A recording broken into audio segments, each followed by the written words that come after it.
Good evening from Singapore and to all our friends tuning in from all around the world. Thank you and welcome to today's session where we'll be talking about the future of smart and precision healthcare.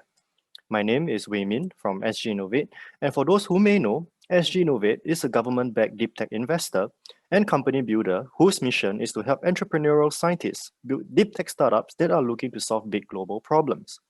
Our work also involves building a global community of leaders, thinkers, and doers to drive and scale up big tech innovations in areas such as AI, healthcare, quantum tech, and autonomous technology across various industries. Together with the French Chamber, we are very happy to bring you this webinar today. And together with the French Chambers, we have been very active in promoting sustainable and innovative practices across various industries. And we are also very glad to have speakers from different backgrounds today, where we will hear more from them on their take on smart health and what other challenges and opportunities are there in their line of work. We will also take a look into the current landscape of smart health, upcoming trends, and what may lie in the future within the healthcare industry. For today's webinar, we also encourage for all attendees to share with us your thoughts on the topic or interact with our speakers by posting your questions in the Q&A tab, located just at the bottom panel of your screen. Otherwise, feel free to just say hi and do a quick shout out from where you are in the chat box below. We will be launching soon, and with no further ado, do allow me to pass the time to Lydia Fulton from the French Chamber of Commerce for some opening remarks. Lydia, please. Thank you very much, Wemin. Hello, everyone. My name is Lydia Fulton. So I'm the head of Member Services and Communication, in charge of committees, event, and communication at the French Chamber of Commerce in Singapore. Part of our mission is to accelerate the development of French companies in the local market and to develop relations between our members and the Singapore business community. On behalf of the French Chamber, I'm thrilled to co-host and partner with SGInnovate this virtual event today. Healthcare is one of the main committees at the Chamber for which we promote and we represent the healthcare industry in Singapore and the region to create business opportunities for our members. We also provide a smart health platform to bring together the French expertise in the healthcare sector to support Singapore health ambitions. Also, I invite you to contact us to know more. Finally, I would like to thank our great panelist members and partners for their insights and sharings today. Thank you very much. Jasmine, please, the mic is yours. Thank you. Thanks, Wei and Lydia. Hi, everyone. My name is Jasmine Chiu. I am an Assistant Director from SGInnovate Venture Building Team. It is my honor to be your moderator for this panel discussion. A brief introduction on my background. I'm a general surgeon by training. Prior to joining SGInnovate, I have gained over 7 years commercial experience assuming a wide range of responsibility, including pharmaceutical marketing, supply chain management, operations, and business development. As part of SGInnovate venture building team, I'm the project lead, which is equivalent to entrepreneur in residence for Project Clicks, funded by National Research Foundation, Singapore, building a minimally invasive ENT surgical device, leading various activities of commercialization, bridging the gap from lab to market. I had also have more than 3 years experience in venture investments in MedTech and health tech, working with clinician innovators and entrepreneurs, scientists. Today, we are going to discuss the topic of future of smart and personalized healthcare, which I am personally passionate about. Just like all of you, I look forward to the opportunity to learn from our brilliant speakers who are healthcare experts and industrial players to shed some light on the definition of smart and personalized healthcare and what are the industrial trends and innovation focus in this paradigm shift, as well as how their individual company or organization plays a role and sees the opportunity in this revolution. Without further ado, please allow me to invite our distinguished panel to introduce themselves and their work. Dr. Cherry, please. Thank you very much, and good evening to and good afternoon to all of you. My name is Dr. Charit. I'm the CEO of Tricog Health. We are a Singapore-based health AI startup. And as a cardiologist, for me, the largest problem that I see every day is the fact that more lives are lost to cardiovascular disease than any other disease. And every year, 19 million lives are lost to this one problem. And that is why I started TriCog, with the aim of using AI to bring the best of cardiac diagnosis, which is available at large hospitals, down to the clinic, and in the next step, in your home. So, I look forward to a wonderful discussion with all of you. Great, thanks. Marilyn, please. Hi, everyone. I hope you can hear me. Yeah, Yes. Thank you. I don't have the same prestigious background. I'm not a cardiologist, so it's hard that you make Dr. Charit starts, but I'm French by background, so the connection with the French Chamber of Commerce, you can guess now. I moved to Singapore almost 6 years ago and actually became PR in 2019. So that's it's a big move for our family. I might not be a doctor, but I have given birth in 3 different continents. Singapore is one as well, so I can definitely talk about healthcare systems from a patient perspective. But I come from a pharmaceutical industry background. I used to work at Janssen, and I made the jump into the startup ecosystem in Singapore, and I worked for 2 of the local backed startups here. So very much into digital health and digital solutions. I'm now the VP of operations of APAC Med, and APAC Med is the only regional medtech trade association. So we represent the industry, and my stakeholders usually are the medtech industry, obviously startups, but also the policymakers, to provide more access to more patients to better care. Overall goal here.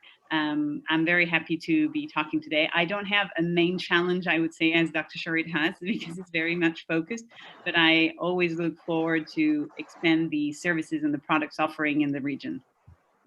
Great, yeah. Last but not least, Nadine, please. Yes, hello everyone. Thank you very much for the invitation. It's a pleasure for me to be there for the discussion of today. I'm Nadine Braun. I'm working for Biomario, being the general manager of the ASEAN area. I'm working for Biomario for 14 years. In the past, I was working at the corporate level, at global marketing, being closely together in interaction with the R&D. So very interesting for me as a background as well, because when we are speaking about smart health and personalized medicine, I think it's very important and good to have also background regarding the development of products. We are speaking a lot today about development of vaccine, development of diagnostic tests, and getting this experience allows me to get a bit more background. So now I am on the other side, being at the local level, being the general manager in charge to launch the product, and being at the interaction with the patient, but also with the clinician and also with the laboratories. So Biomario, just a few words about Biomario, the mission of Biomario. So in fact, Biomario is one of the key actors on the field of clinical infectious disease for the diagnostic. The big battle is to provide a solution and product to fight the appearance of a pandemic like the one we get with the COVID-19, and to bring solution to the market in that direction. And our ambition is to serve, of course, the patient, but also the clinician and the laboratories. So we will have the opportunity to discuss about that a bit more in details just after. Thank you very much. Thank you very much for the introduction. So next, I would like to move on to give a quick overview on the current industry trend in the area of biomedical investment and innovation related to smart and personalized healthcare. So based on what I have observed, investors are focused on the fundamental issues facing the healthcare industry. They are backing innovators that align their solution value proposition to the present and the future of healthcare, with technologies being the backbone and taking a smart health approach. So there are 3 fundamental themes. Firstly is enhanced care quality by increasing patient engagement and driving behavior change, improve patient experience, medication compliance, and clinical outcomes. And secondly is reduce costs by improving clinical and operation workflow inside the healthcare system, create point solutions to reduce the friction in the healthcare system, enhance the productivity of the healthcare delivery.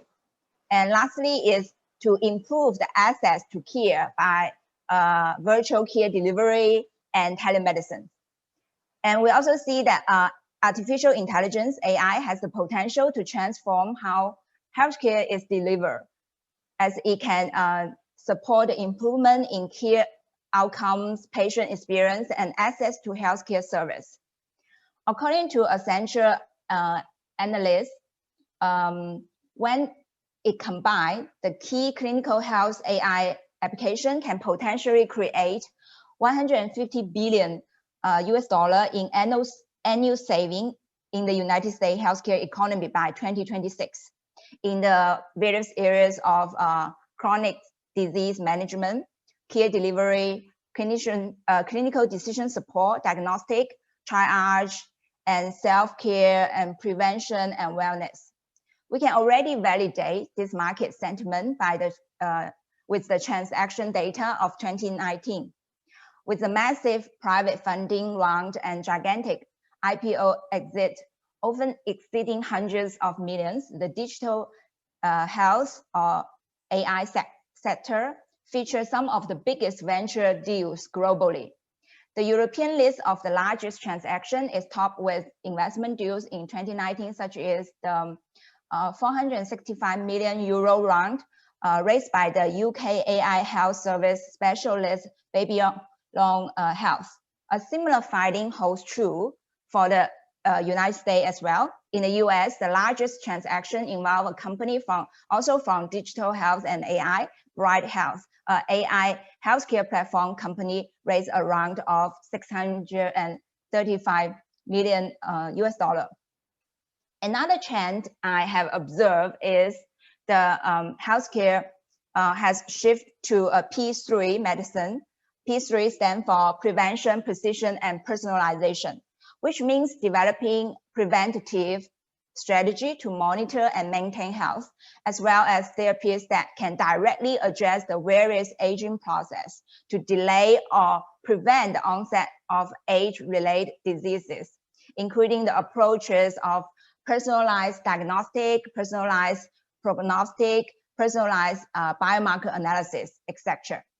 It is expected that personalized and preventative approaches in the treatment of chronic disease will become mainstream by 2026. And the changes in healthcare systems, together with emerging technology, will double the P3 medicine market by 2022 compared to 2012. P3 medicine presents a massive market opportunities on a global scale. The global market size is estimated to reach US 3,300 billion by 2025.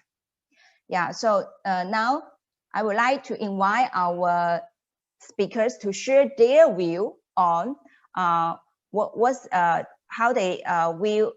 their definition for smart health in their line of work, and also discuss the challenge and opportunities arising from this trend.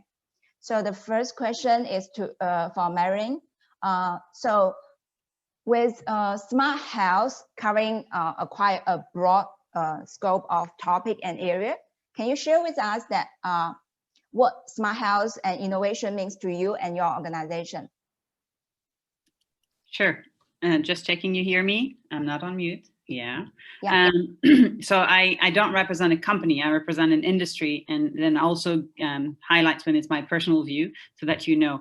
But I'd say from the industry, so the medical device industry, and we call it the med tech because now there's a bridge with the technologies like you just mentioned, so smart health. For me, it's for our associations, I think we like to say that by turning scientific ideas into solutions for patients, healthcare professionals, and health systems, this is where the innovation lies. Yeah, innovation is also, it's an entire field of the medicine of today. It's what transforms conventional approaches to healthcare innovations, combining the power of big data, predictive analytics, AI, and genomic, like you mentioned. But it is overall to drive disruptive and forward-thinking transformation of the care delivery models. If anything, we know that we are innovating in the products, innovating in the solutions, but at the end of the day, it is to improve the care delivery models. So I think that's the innovation bit. And we talk a lot about innovation agility because the cycle of R&D has to accelerate. Now, if I'd like to give 3 words, innovation in Asia Pacific, it's increasingly a part of the startups, and we know Dr. Charit is here. So there's about 2,500 startups, yeah, and they're part completely of that word innovation. We can't innovate alone. The R&D is definitely still the products innovations in the sense that we knew from the medical device industry, and then all those innovation centers, and there are some across Asia Pacific, Japan, China, Taiwan, South Korea, Singapore, Australia, India, and apologies if I missed some. And that's innovation and in the sense of, as we discussed it here in APAC Med. I can illustrate, if you allow me, in a few examples that we've seen this year. So some are members and some are not members, but obviously we're aware of them. And I'll start with the non-members. There's a GE Healthcare that has a partnership with Lunit to improve the COVID-19 care. That's something that was on the news, or Philips to monitor COVID-19. And some are members, so Hologic has worked on women's health, and they've acquired Accessa Health to provide, to deliver a uterine fibroid treatment. And that's for women's health, it's really big. Medtronic, they've invested a lot in diabetes and in neurosurgery. And you can look at the acquisition, but there were at least 4 of them this year.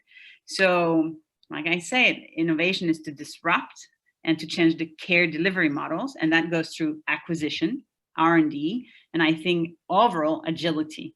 The last word would be, it is today, and especially this year, a coalition among stakeholders. I don't think anyone is saying that they did it alone, no one. So yeah, I think that's what I can say as an introduction to kick off the conversation around medtech innovation and smart health. Happy to jump in again later. Great, yeah. Thanks for the keywords. Yeah, innovation, disruption, and collaboration. Yeah, so next question I would like to pose to Nadine. So coming from a different role in the industry, what are your thoughts on smart health too?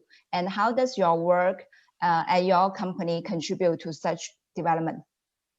Yes, so first of all, I just would like to come back on the definition of personalized medicine, because most of the time when we are speaking about it, we are putting it in the context to get information, genomic information about the patient. I think personalized medicine is not only that, and typically in a case of infectious disease, you can apply it as well, getting information about the microbe, getting information about the resistance profile. I think it's extremely important to put it in this context, and it's what Biomario is doing, providing a powerful diagnostic test in order to get this kind of information, and then afterwards to move forward with the right solution for the patient at the right moment and with the right dose, for example, of antibiotics or the right treatment. Mm-hmm. So this is personalized medicine. It's very important to put it in this context. So now what Biomario is doing, concretely speaking, and I will speak for what I know, okay? So we are a provider of solution. We could see over the past years a real shift from the product provider to the solution provider. And what does it mean, solution? In fact, it's very important to understand what diagnostic can bring to the clinician. In the past month, I think somewhere, if I can say it, one of the advantages of the COVID-19 is the increase of the awareness of what diagnostic can bring as a value and why it is important. And today, I think it's even more important to understand that diagnostic has several dimensions. I see here 5 key pillars. The first one, what is really important since the beginning, it's to give the first diagnostic. So there is the entry point. When you have a patient coming, you need to know exactly what is the pathology at the beginning. And moving forward to a syndromic approach, getting, for example, PCR tests with different kind of targets inside, where you are able as a clinician to say to the patient, okay, you have a syndrome, you have a cold, or you have a headache, or you have a fever.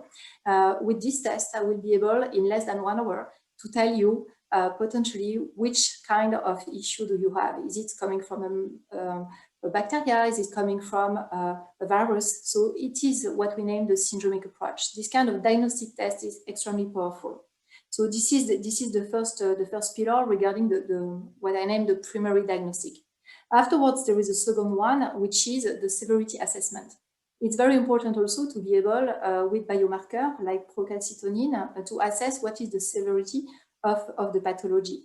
The third one is the identification of the pathogen and to see if there is a secondary infection or a co-infection. This information is also extremely valuable. And this one is coming step by step in the journey of the patient treatment. The third one is the treatment selection for the clinician. So you will use one kind of test to identify which microbe is at the origin of the pathology, and then you will determine as a clinician which antibiotic is the most adapted and at which dose, which is also extremely important depending on the profile of the patient. And the last point, but not least, is regarding the outcome assessment and the discharge of the patient. We have seen it with the COVID-19, but there is the patient that we need to consider, but not only. We have also to consider the entire population. So you cannot discharge a patient if there is a risk for a community, you see. So I think it's very important to understand those 5 pillars that are key parts of the diagnostic journey, I would say. And again, we could have seen in the past month the importance of diagnostic in the value chain in order to better manage a patient. And it's where we are thinking about smart health. Yeah, thank you very much, Nadine. Yeah, thank you for sharing with us and walk us through what is smart health in terms of diagnostic and care delivery and the whole patient care value chain. Yeah, it's very interesting and enlightening. Yeah, so my next question is for Dr. Cherry. Yeah, so can I hear your view on the smart health and how does it matter in your area of work? Thank you, and I'm going to build on a wonderful introduction that both Marilyn and Nadine have created the pitch for me. Jasmine, I do believe that healthcare is at its Kodak moment, right? And let me start off by telling you the medicine that I was taught in school and what I practice in while seeing a patient is precisely the medicine that was designed in the 18th century, where diseases were acute. So if you have a fever, that would kill you. So medicine was designed to be a system where of illness. You fall sick, you go to the hospital, you will either make it or you go back. What has happened over the course of a couple of centuries is that as we have progressed, and one of the greatest achievements of mankind is the fact that our average lifespan, which used to be 30 or 40 years, has extended to about 75 years. And as a consequence of that, because we are living longer and we've figured out how to deal with most of the infectious disease. Of course, COVID-19 is, I would say, an event which is unusual, but more of those to come in the future. The main focus of healthcare, which was designed to an acute illness setting, actually the biggest problems that we have are for non-communicable disease. And I'm talking about blood pressure that has 40 to 60% of the population suffer from blood pressure. Diabetes is on the rise. 30% are either going to be diabetics or are diabetics. And these lead to heart disease, they lead to strokes. So the healthcare challenges that we have for this century and the century to come is very, very different from what there was before. And what healthcare does need is to adapt to the evolution of disease from a non-communicable to a communicable disease requirement to a non-communicable disease requirement. Unfortunately, the way healthcare is designed today, large hospitals, doctors, specialists aggregated in one particular concentrated focus defeats this purpose. And smart health, I do believe, uh, is a spectrum of solutions that take that same expertise which has been designed for episodic care and transfer that to a continuous care of healthcare delivery model. And it goes back to what Marilyn outlined, is that, you know, one of the key innovations that will be there is for smaller companies such as TriCog to work with larger companies, evolve medicine faster, right? And I will give you an example of TriCog as well. So we work across 12 countries across Asia, Southeast Asia, and Africa. We've partnered with GE Healthcare to deliver diagnostics at pretty much across the globe. The same data that has come, and we've reached about 4.5 million patients on which our AI tool is built on, is now being used to design personalized care for you at home. So again, the theme which you're going to see more and more going forward with both large corporates as well as small startups working together, is the fact that can you transform healthcare from an episodic care delivery model to a continuous delivery model? And number two, can the care setting, which has been predominantly around hospitals, shift to your neighborhood clinic, shift to your home? So both of these are extraordinarily important trends in healthcare. TriCog, for instance, the AI today is able to tell you with 100% accuracy if you have a heart attack or not. But where we need to be, and this is going to be our journey in the coming years, is to take data from different data sources, from your Fitbit, from your Apple Watch, from your feed on Facebook, and create a model which is personalized to you, which incorporates your risk factors. For instance, if I was a diabetic, my risk factor would be very different from you who is not a diabetic. Or if I had a person with heart disease, polygenetic inheritance, again, incorporate that, and to be able to give you that warning before an event occurs. So care delivery change. Number two, change from episodic to a continuum.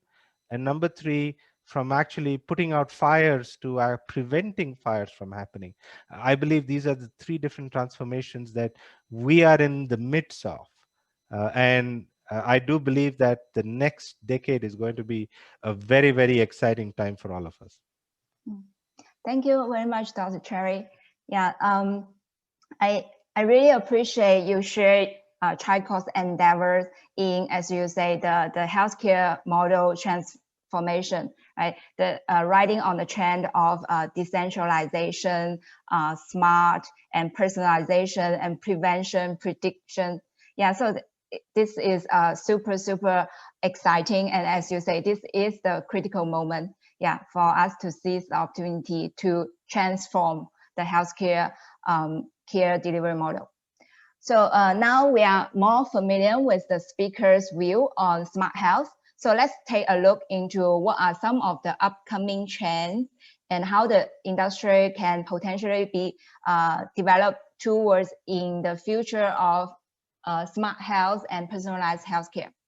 So Dr. Cherry, you are at the forefront of driving the new technology, the emerging exciting technologies in the future of healthcare as a startup founder, right?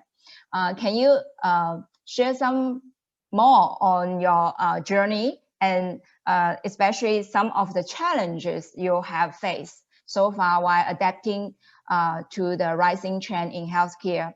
And can you elaborate more your vision of TriCorp providing a smart and personalized solutions for the patient? Thank you. Thank you, Jasmine. And I'll start off with the difficulties of being in the healthcare sector. And let me tell you that you may have the best technology in the world, but getting doctors to adapt or to start to use your technology is always an uphill battle. Unlike other industries, and I will say the fintech industry as an example of an industry that is also regulated. The regulation in healthcare, of course, has been designed to protect the patient. And for any small company or any company to make sure that you deal with those regulations, and which is country specific again, it is definitely a challenge. And that is one challenge that every company needs to overcome to make sure that you are compliant with the healthcare regulations which are in place to protect the patient. Now, so those are the standard challenges that every company, it could be a large multinational or a startup. Now, when you start to use modern tools and technologies, and I will use an example of AI, back in medicine, right? You need to have tremendous amount of real world evidence before doctors use it. So and getting to that evidence again is a significant uphill challenge that all companies do face, especially with AI. And most of these are black box models, as in uh, unlike other unlike other algorithms that have a perfect representation of their decision process. The newer AI tools that were designed, for instance, to identify images, to identify patterns, their use in medicine is going to be profound. And I do believe that we are now entering an era where, after the stethoscope, the next biggest difference in medicine, and when I say difference, I mean improve in quality of care, reducing the cost of delivery, is going to be application of the tools and technologies that have been designed and built for other industries, their use case back in healthcare. Again, we've been the laggard as far as adoption is concerned of all of these technologies.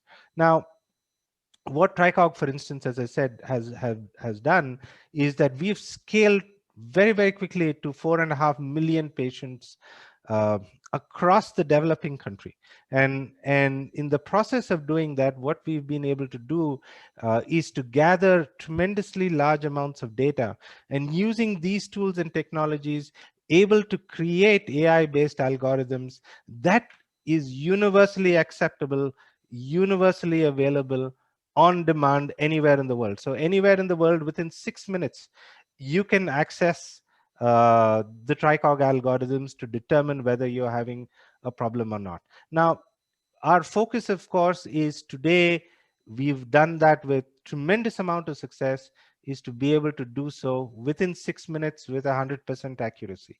But the next step, or the next frontier, will be once a patient is discharged or prior to the patient developing the symptoms, the same algorithms, can they pick up early signs of disease before they happens? And that is the frontier that we're going towards. Now, the biggest challenge, of course, here is user acceptance, acceptance from the medical community. And this will only come again from regulatory approvals and studies that we are publishing as far as the safety and efficacy of the algorithms. Again, you would have never imagined, or I would have never imagined 10 years ago, that in Nature you would have a publication from Apple, or you would have a publication from Google, right? We would never have imagined Apple or Google being one of the largest or most interested health companies that are pushing the boundaries of science. But that is exactly what has come. I would have never imagined in any JM an article by or in Nature an article by any of these companies. So what you're seeing today is the intersection of both medicine and technology. And of course, what would hold us back is the willingness of people to adopt those technologies to improve quality of life. Thank you, Dr. Cherry. So Nadine and Marin, so can you share some of your experience or advice with the entrepreneurs in the audience on overcoming some of the barriers that Dr. Cherry has mentioned, such as regulatory hurdles and adoption barriers? Yes, so yes, I will echo exactly what Dr. Charlotte shared before. I think that whatever the size of your company is, a small company or a big company, the point touching regulatory affairs is the same everywhere. So I think that one of the difference is indeed the power of the company and the money you can inject in order to do what we name market access. So for me, there are two dimensions behind. The first one is, first of all, to prove that your technology is the state of the art and will make the difference, bringing medical value. So this question is very important because most of the time it takes a lot of time also to deliver. And before being registered, you need to come back with proof and with publication. This is the first point. The second point is about the price, because there is a notion of reimbursement.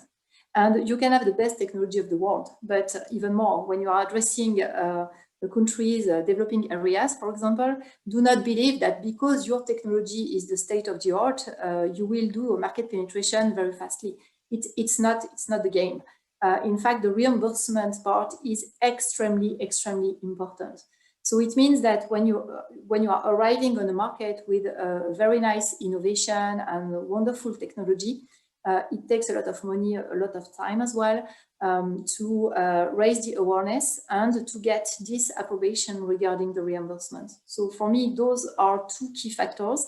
And it's where I would say, and I hope that the COVID-19 experience will help the healthcare environment to let the chance also to the smaller company arriving with innovation, and also to the big companies to adapt. Because when we have a big pandemic like the COVID-19, I think that the expectation from anyone on the market is to get the big provider, the big boss, you see, arriving with the technology to save everyone. And on the other side, we have this dilemma where we need to get the proof, the publication, and the reimbursement. So it's where we need to be extremely clever and we need to be extremely agile in order to face those kind of situations. Yeah, thanks, Nadine. Marin, do you have something to add? I'll try to add something meaningful because repeating wouldn't be useful, but of course you're serving it to me on a platter.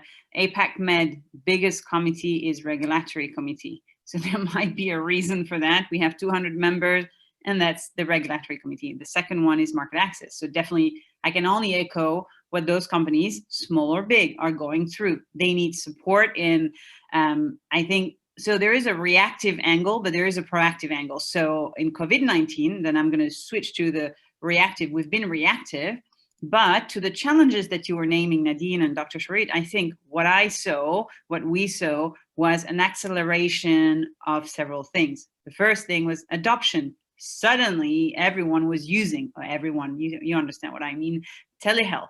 Everyone was using AI in a sense. And the governments have eased reimbursement because, I mean, we have to know that in South Korea and some countries like Japan, it was not even something that was available. But no, we made it available, we adopted it, and then we accepted the reimbursement. So then the question would be, will it last? Because we cannot have gone through that transformation and all of us feel that we're going back. So I think the challenge that I'm looking ahead is to foster those advancements and then keep them so that we don't lose. What I will add to, and I'm sure one of my colleagues that leads the digital health committee is there, she'll be happy if I mention it. when you had COVID-19 and you entered an ICU, I am not a doctor, but I went there in hospitals, you are connected to 12 different machines from 12 different manufacturers. And that means there is data traveling from hospitals, doctors, and in those machines that needs to talk to each other. So one of the challenges that we see nowadays is that we're so sophisticated in terms of products. So past the healthy, the diagnostic, but those that are in the acute moment on going into hospitals, the interoperability is a big thing. But comes with interoperability, another challenge, which is very high ranked, is cybersecurity. And I think everywhere in the world we've seen attacks, and we don't want our own record to go travel because we have insurers or because we just don't want to let people know. And I think those two are very, very linked to smart health. So I can only emphasize regulatory and market access, but hopeful that the adoption and the acceleration has been, thanks to COVID-19, transformed forever. So that's how I can see it and add to that discussion. Yeah, any other questions or point, I'll be happy to jump in. Thanks. Yeah, maybe that is the silver lining of COVID-19. Yeah, it's the CVO, right, drive the digital adoption. Okay, so speaking of collaboration front, we have, as you mentioned, you have signed many examples that how corporates and startups collaborate because of the COVID situation. So Marion, can you perhaps share what are some new trends in face of the pandemic, and then how digital technologies such as like wearables and monitoring devices have encouraged the adoption of smart health? Sure. I'll try to do justice to the 100 million innovations and the trends. We have seen, I think, 41 unicorns in 2020. So that's just like madness. But I think if I look at what COVID-19 specifically have transformed and then the collaboration happened, or the changes would be, I think, in threefold. Training healthcare professionals. We used to be in the operating rooms and we cannot be there. But any products innovation needs the training and education. And that innovation has fostered 100 million things. I mean, augmented reality, 3D, obviously connections, telehealth. Telehealth is where I think the training was really big there. But I think knowledge and training.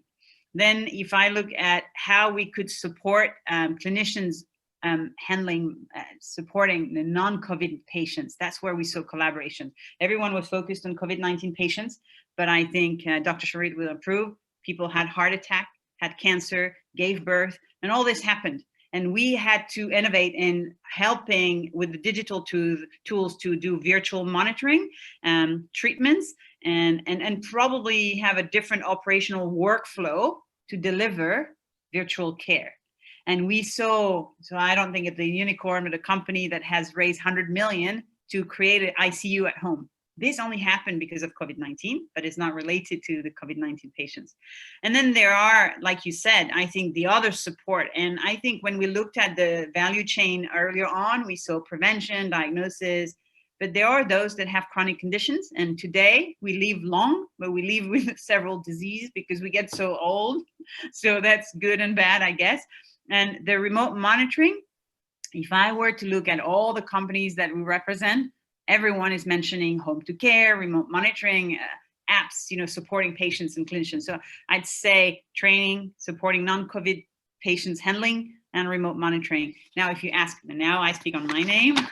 That's why I say, I'd like to say that for me, telehealth is big, and not telehealth as the technology, but telehealth as, like I said, the training and everything. I think that's the biggest one, on top of remote monitoring. And I'd like to say maybe technologies in terms of robotics.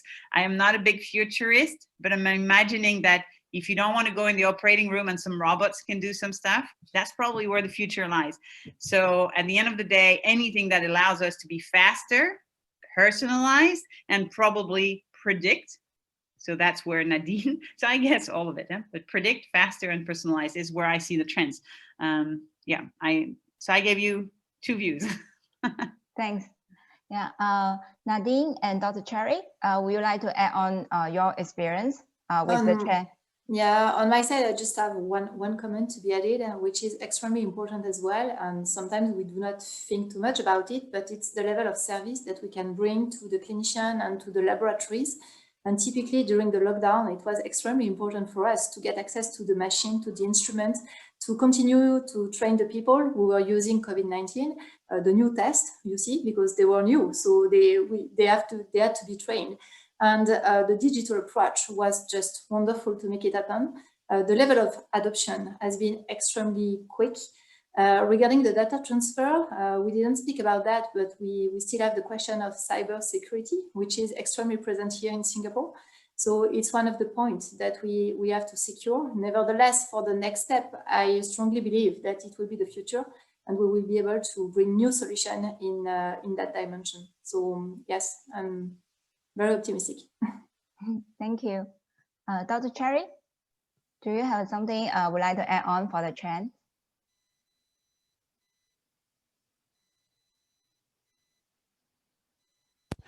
As both my colleagues mentioned, that COVID-19 has opened the doors, opened people's eyes. You know, if you look at even technological innovation, massive amounts of innovation happened during wars, ironically, right? And in healthcare, what you're saying is the war on COVID, which is being fought out every single day. The innovation that is happening as a consequence of that is going to change medicine without doubt. And what is very clear is, you know, when 65% of everything that you do in a hospital can be done either at a home care setting or a close by community setting, why would you go to the hospital, right? And by solving simple challenges, and Madeline pointed out about telehealth, Zoom was not designed for healthcare, right? But what all of us did was adopt to video conferencing. I never heard a colleague to say, "Hey, I'm busy. I have a video consult, and I will speak with you in 5 minutes." Right? So doctors, and I go back to doctors. Doctors were the most reluctant adopters of new technology. And all of a sudden, we're faced with this conundrum, is that either we adopt this technology or we are unable to deliver care to our patients. So the biggest silver lining, I do believe, is that doctors who never would adopt to telemedicine, who never would adopt to digital practices, have suddenly, with open arms, embraced technology. And this is going to translate long way down. I do believe that people are going to go back to clinics, but a lot of things that can be done from home will definitely be done from home. So as I said, we live in the most interesting times. Thanks, Dr. Cherry. So my next question is for Nadine. How do you think diagnostic can further bring value to the trend we just mentioned in order to deliver greater medical value to the various key stakeholders such as clinicians, patients, and consumers? Yeah, so I will do the link with what Dr. Sharit just mentioned. I will speak about the point of care. I think that the next step for diagnostic, and every day we are working in this direction to get even more proximity with the patient. And more we are moving forward, and more the goal would be to get tests closer to the patient. So it's what we name by point of care. I saw different questions about fingerprints, or it could be through saliva test or these kind of things. Yes, of course, it's an ambition. Nevertheless, I would like to come back on two dimensions. I mentioned just before at the beginning of the discussion the notion of solution with the 5 key pillars to be addressed in the diagnostic journey to really follow the patient from A to Z until the discharge, okay? From the primary diagnostic to the discharge. And I think that in this dimension, point of care is not the only one answer to the issue and to the challenge that the clinicians are facing. So I think that for the provider of of a clinical diagnostic test, it's extremely important to be in this perspective of providing a solution with different kind of tests, whatever the technology is, but we should have a synergy in our offer. It's the first point. So it means that we need to invest a lot in innovation. We need to invest a lot in R&D. We need also to partner with smaller companies. I think it's extremely important. The second point that I would like to say, and it's linked also to my previous comment about the price and reimbursement, there is a notion of accessibility. Because you can have the best PCR test of the world, but this test should be accessible in terms of technology. What I mean by that, and it's linked to the point of care, is that the people who will have the test in hands, they should not have to be the best expert of the world to read the results. It's extremely important if we want to increase the number of tests, and typically in a situation of a pandemic. Again, I come back to the example of COVID-19. So this is accessibility in the sense of technology, but also accessibility in terms of pricing. So here, there is also a question of scale economy. So more you are expanding the test everywhere, it's a little bit like the iPad, and more you will decrease the price, or the phone, the smartphone, or whatever. So there is also this dimension. We need to increase the accessibility also to the developing areas. I will give you an example, but typically with the COVID-19, PCR tests are not accessible everywhere. So I think this is another point. And last but not least, it's what I was mentioning also at the beginning. It's on the top of the point of care. It's the syndromic approach. We should not care anymore about I look for this target in particular, but we should consider the syndrome of the patient: headache, fever, cold, or whatever. Then I arrive. I have those syndromes, and I want to know what I have. And for the clinician, I think that the win part, it's really when you are able to give the right treatment at the first test, and very quickly, because then you will save a lot of money as well. You will not have to have the patient at the hospital during days and days, etc., etc. So I think this dimension is extremely important, I think, and it will be the future. Thanks, Nadine. Thank you. So Mary and Dr. Cherry, can you please comment on with your own experience on how to enhance the care quality and improve the clinical outcomes on this front?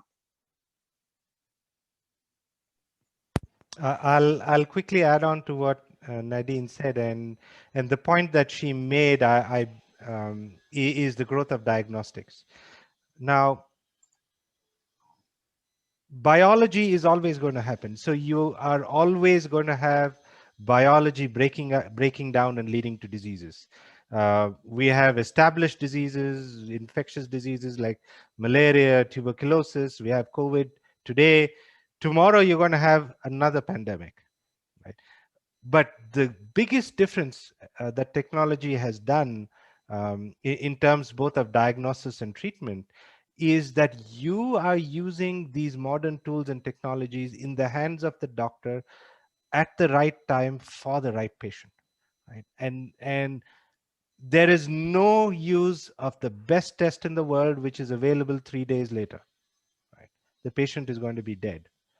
So if you're going to create a difference in the lives of patients, and that is exactly what diagnostics have done, they have saved lives simply because they have enabled doctors with tools to say, yes, this fever is caused due to dengue, or this fever is caused due to COVID.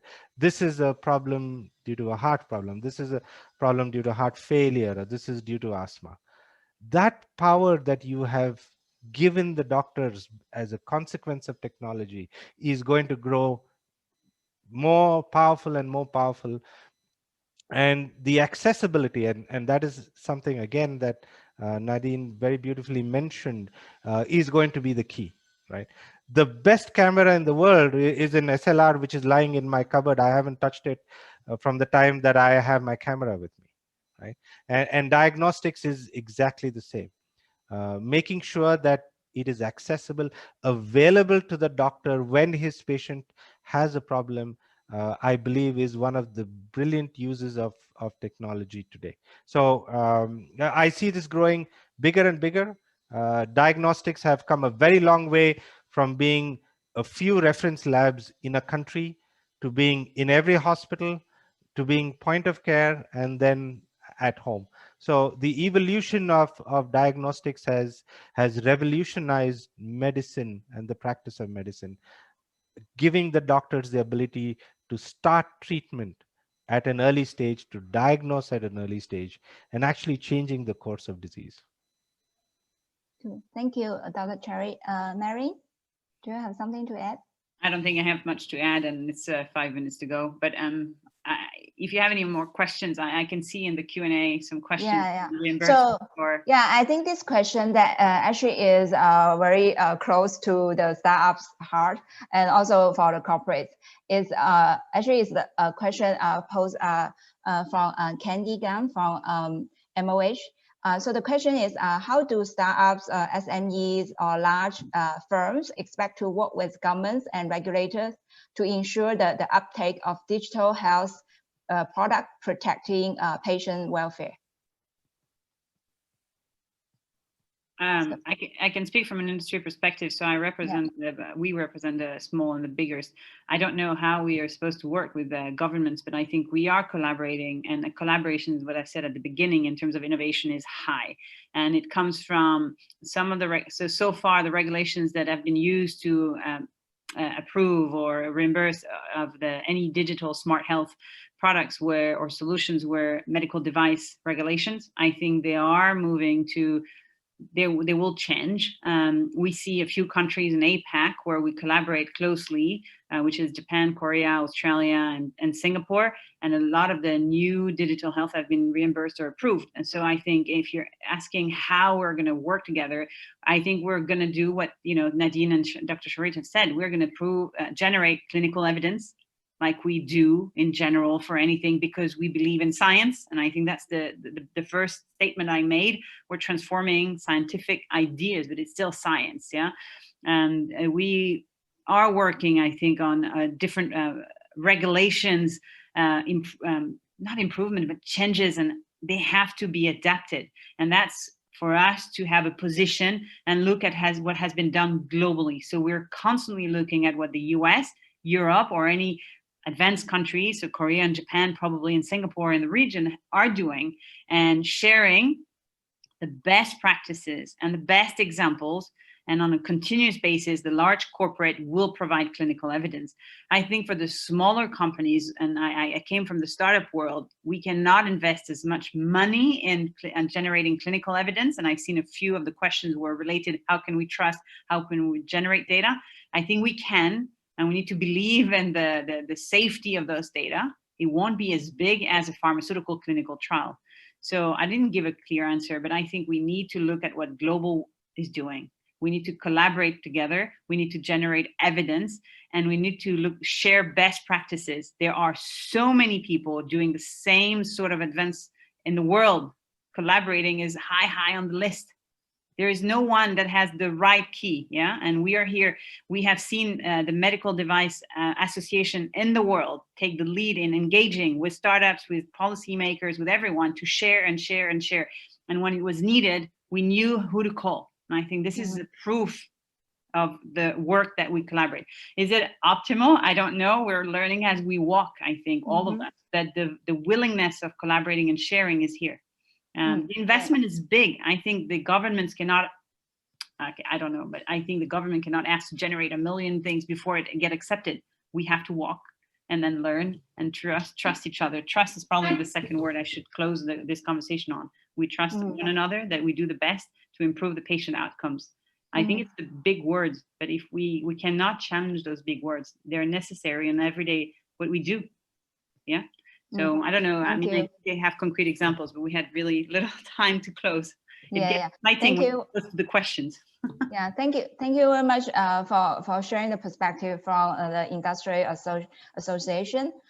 So for the interest of time, I want to thank our speakers for such an insightful sharing.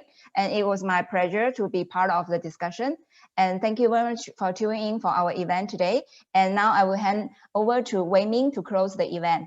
Thank you. Thank you, Jasmine. So thank you, Jasmine, once again for the wonderful discussion with the speakers. there are just some really great points that's been brought up from everyone, but I guess when it's come to healthcare, there's just so much ground to cover. Unfortunately, we weren't able to just address all the questions that's been posted as well.